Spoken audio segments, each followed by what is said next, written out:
بسم اللہ الرحمن الرحیم۔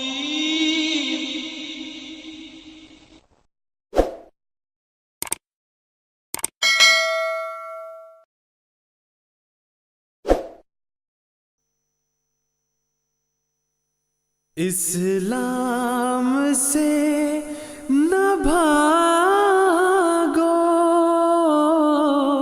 راہ خدا یہی ہے۔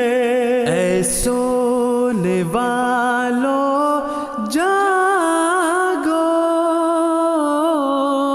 شمس الضحیٰ یہی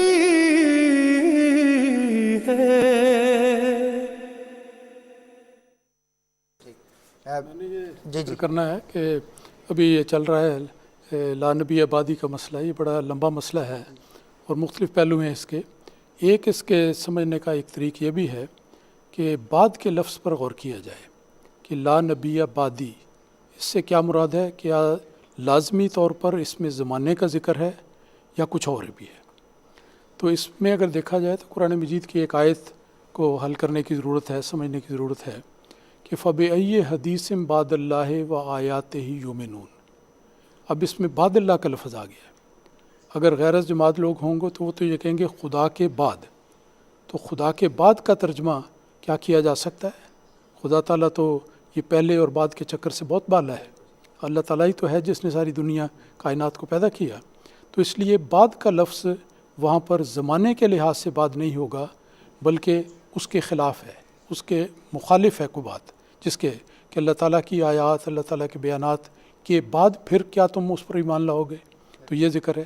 دوسری اس کی مثال نبی اکرم صلی اللہ علیہ وسلم کی حیات مبارکہ سے بھی ملتی ہے کہ آپ نے ایک موقع پر یہ ذکر فرمایا کہ دو نبوت کے دعوے دار کھڑے ہوں گے، مسلمہ کذاب اور اسود انسی، اور آپ نے فرمایا یخرجان من بعدی، کہ یہ دونوں نکلیں گے، یعنی اپنا اس علم بغاوت کو لے کر نکلیں گے من بعدی، میرے بعد۔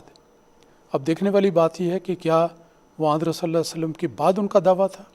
تاریخ یہ بتاتی ہے کہ ان کا دعویٰ جو بھی انہوں نے کیا نبی ہونے کا، وہ حضرت صلی اللہ علیہ وسلم کی زندگی میں کیا، لیکن دعویٰ وہ کیا جو حضرت صلی اللہ علیہ وسلم کے منصب کے بالکل خلاف تھا، تو وہ مخالفت کا مضمون اس میں آتا ہے۔ تو سیدھی بات ہے کہ لا نبی آبادی، حضرت صلی اللہ علیہ وسلم نے فرمایا کہ میرے بعد کوئی ایسا نبی کسی قسم کا نہیں آ سکتا جو میری شریعت، میرے دین، میرے اسلام کے خلاف کوئی بات کرنے والا۔